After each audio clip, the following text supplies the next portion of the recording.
What's going on, y'all? It's your boy MindFrame coming to you live and direct in Vibe City. Let me holla at you because patch 8 dropped yesterday for 2K19 and a few things have changed in game.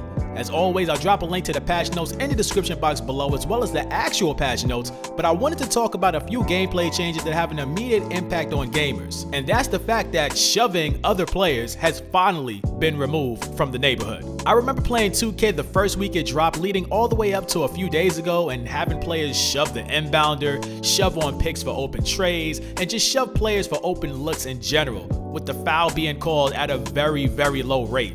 And it was frustrating for my guards mainly and me at times, and right from the jump a lot of gamers questioned why this was even in the game. It's understandable that 2K has an arcade-like feel at times, but that was just a little bit too much and gamers voiced their opinions, and finally it was removed.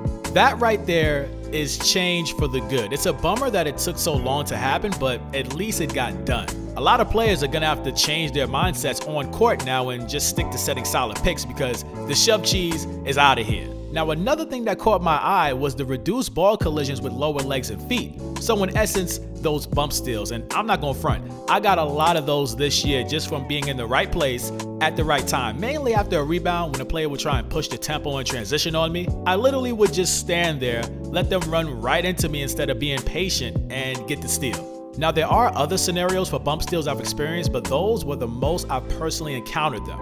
But moving on, still in the gameplay section of the patch notes, they fixed an issue that would cause players to sometimes play running off-ball collision sequences when they were standing still. Kind of self-explanatory. A running animation playing when you're not moving. That doesn't even sound right, and I can see the frustration if that animation was triggered. But again, at least 2K gave it some attention. But these three things stood out to me the most from the last patch. Again, the full patch notes are in the description box below as well as a link to them directly. But to all of my Vibe City soldiers in the place to be, let me know your take. How are you feeling patch 8 in 2K19? Do you feel this changes a lot on court yourself? Do you feel it changes nothing? Or do you feel 2K needs to change way more gameplay wise than just this? Take the poll in the top right corner that should be popping up right about now and let me know. And if you do feel more needs to change in 2K, leading into 2K20, what do you personally want to see changed? More gameplay stuff? Change the archetypes? Maybe you're like me and you just want outside, inside, and balanced play styles back in 2K. Oh, man.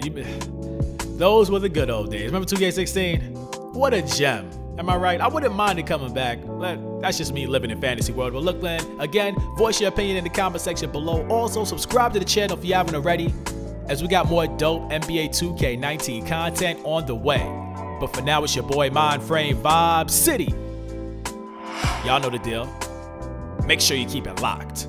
Oh, and while you're at it, check out this video. This is a battle of the two-way builds. My two-way athletic center going against a two-way athletic power forward. And I get some crazy, sick dribble moves in. Definitely check it out. Click it. I'll see you over there. One love.